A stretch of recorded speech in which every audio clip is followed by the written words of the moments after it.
Assalamu alaikum wa rahmatullahi wa barakatuh. Frère, sœur, prends un moment, ferme les yeux un instant. Imagine deux hommes face à face. Le premier, grand, imposant, muscles saillants, capable de briser un adversaire d'un seul geste. La foule l'acclame, le craint, l'admire pour sa force. Le second, apparence ordinaire, ni géant, ni athlète. Mais quand on l'insulte grossièrement, quand on le provoque devant tout le monde, quand la rage monte en lui comme un feu, il respire profondément, il se tait, il pardonne, il sourit même et dit « qu'Allah te guide ». Lequel des deux est, selon l'islam, le vrai fort? Lequel mérite le respect éternel?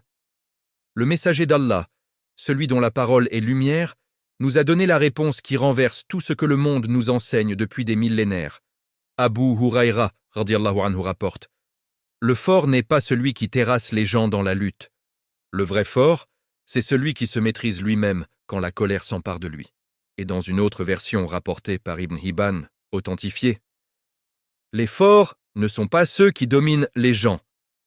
Les forts sont ceux qui dominent leur propre ego, nafs. » Aujourd'hui, pendant ces longues minutes ensemble, nous allons plonger au cœur de cette bataille invisible. Celle qui se livre non pas sur un champ de guerre, mais dans la poitrine de chaque musulman. La maîtrise de soi, Molk an-Nafs, est la vraie force en islam. Elle est la clé du paradis, la protection contre les pièges de Shaitan et le chemin vers l'âme apaisée, Nafs mutma'inna. Allons-y, Inch'Allah, guidés par le Coran et la Sunna. Dans la Jahiliya, la force se mesurait à la lance plantée dans le sol, au sang versé pour une insulte, au nombre de victoires physiques. L'islam est venu tout inverser. Un homme vint voir le prophète et dit « Conseille-moi !» L'homme répéta sa demande 3, 4 fois. À chaque fois, « Ne te mets pas en colère. » Pourquoi cette insistance? Parce que la colère est la racine de nombreux maux. Calomnie, injustice, rupture de liens, violence, regret éternel. Le prophète a dit « La colère vient de Shaitan, et Shaitan est créé de feu. Le feu s'éteint par l'eau. Si l'un de vous se met en colère, qu'il fasse les ablutions. » Abu Daoud. Allah lui-même décrit les pieux dans le Coran. الذين ينفقون في السراء والضراء والكاظمين الغيظ والعافين عن الناس والله يحب المحسنين. Ceux qui dépensent dans l'aisance et l'adversité, qui retiennent leur colère, kazimin al-ghaid, et pardonnent aux gens, et Allah aime les bienfaisants. Kazimin al-ghaid. Littéralement, ceux qui avalent leur rage. C'est une action héroïque. Avale-la, même si elle brûle ta gorge, Allah l'aime. Et la récompense? Immense. Le prophète a dit, imagine cette scène, devant les prophètes, les martyrs, les awliya.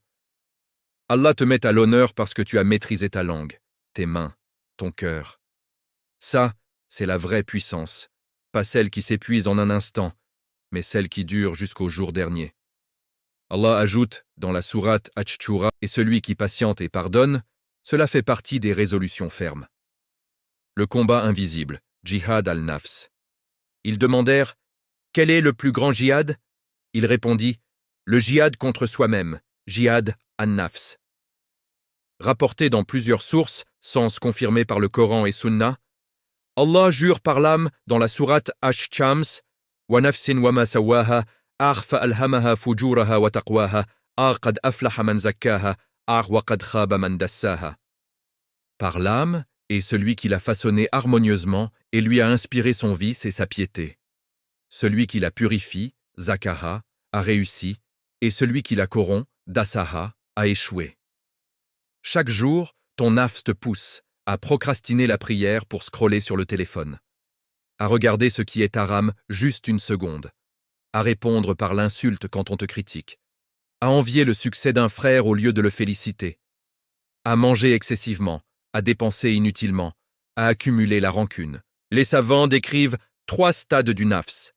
Nafs amara bissu, sourate Yusuf, celle qui incite au mal, domine par les passions.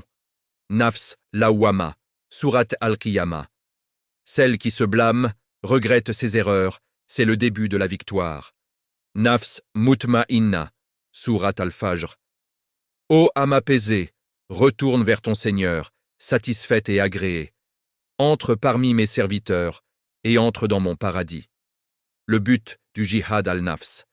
Passer de Amara à Mutma'inna. C'est un combat quotidien, incessant, mais le plus noble. Frère, sœur, si ces paroles du Coran et de la Sunna touchent à ton cœur, si tu sens que ce rappel sur la maîtrise de soi peut sauver quelqu'un de la colère, de la jalousie ou des regrets, alors agis pour la cause d'Allah. Aime cette vidéo maintenant. Cela aide à diffuser ce message à plus de cœurs. Partage-la avec un proche qui lutte, un frère en colère, une sœur jalouse, un ami accro aux écrans. Un partage, Sadaka Jariya. Abonne-toi à la chaîne et active la cloche. Chaque rappel futur sera une arme supplémentaire pour ton djihad intérieur. Qu'Allah fasse de cette vidéo une guidance pour des milliers. Amen. Exemple concret du prophète et des compagnons. Le prophète était l'exemple vivant.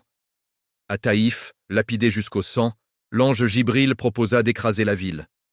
Il répondit « Non.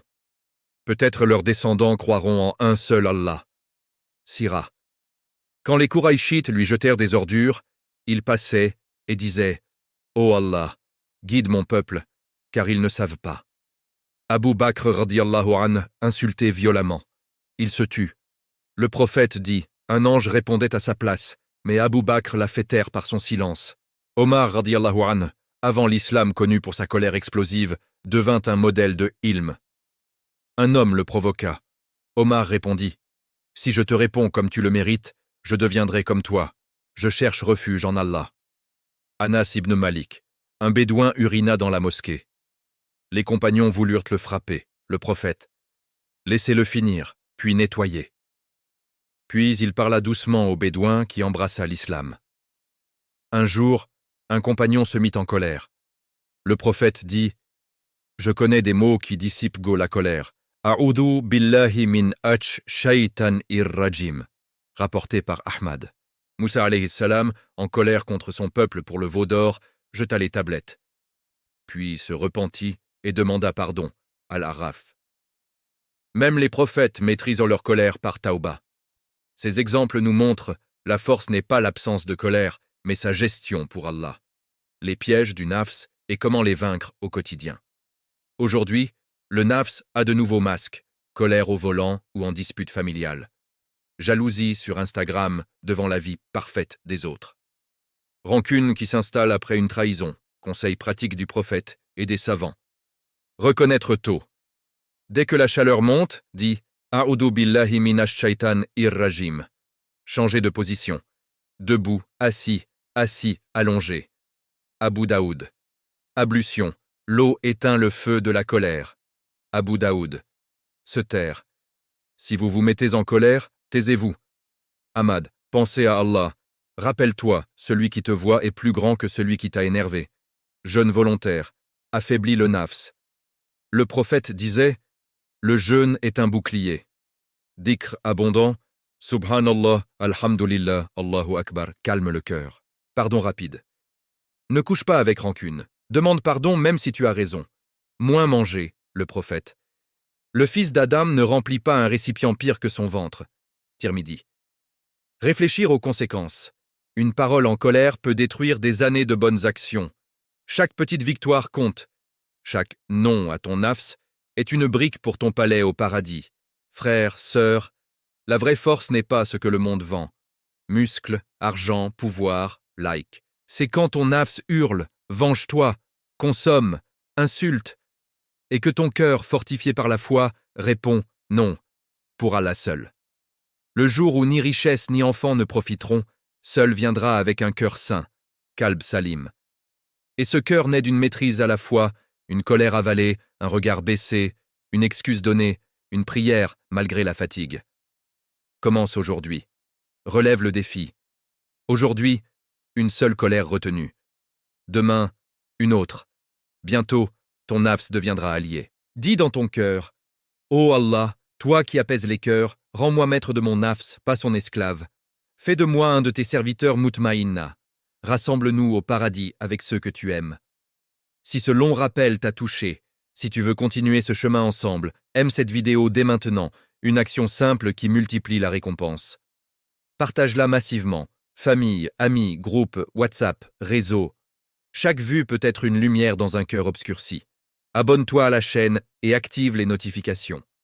Chaque nouveau rappel sera un rappel pour ton djihad quotidien.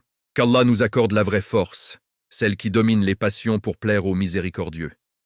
Qu'il pardonne nos faiblesses et nous guide vers la naf mutma'inna. Barakallahu fikum. Wassalamu alaykum. Wa rahmatullahi wa barakatuh.